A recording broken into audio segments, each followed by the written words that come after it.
Cloud.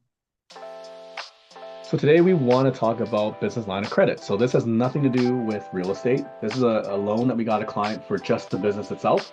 I got this deal actually through a banker. So the client went to their bank and they couldn't get it done. I think the highest loan amount he got was like 200,000.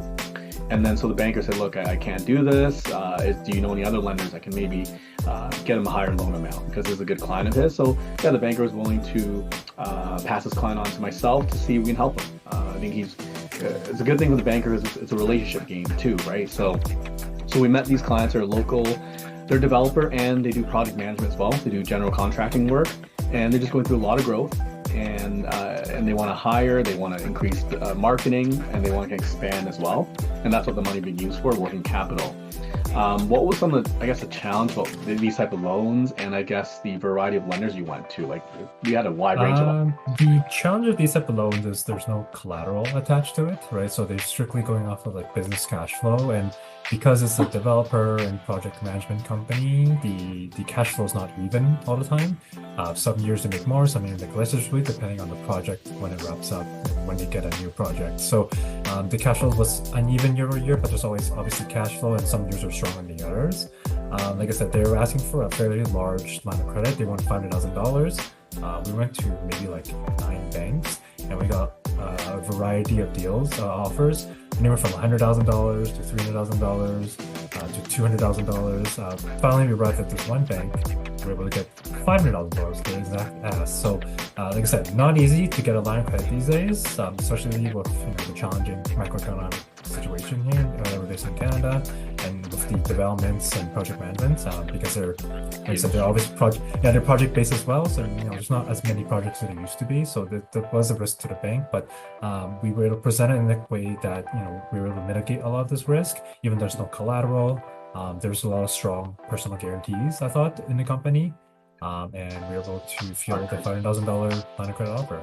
Yeah, it was a big jump. I think they went to the bank originally. They got 200,000, and that's why their banker told me like their lending policies tighten up. They can't lend more. They'd like to, but again, with line of credit, it's unsecured, it's on demand, meaning they can the bank. So for any of you who've probably seen in the news lately, is that you have line of credit sitting there, the bank can actually take it away from you. I've seen a lot of articles about that on the personal side, and that includes the business side, where the line of credit sitting there is actually very expensive for the bank to maintain. Sometimes they charge you something called a standby fee, because that money is sitting there for you to use. If you don't use it, the bank has to make sure they have sufficient funds to cover that for you when you do withdraw money, right? Yeah, because they set that capital aside for you already. If you don't use it, then they have to charge you, obviously, right? So, and now imagine if everyone in Canada gets a line of credit, they don't use it, and every business does. The bank has to reserve a lot of short-term liquid money available for these clients so that they could access their funds readily and easily.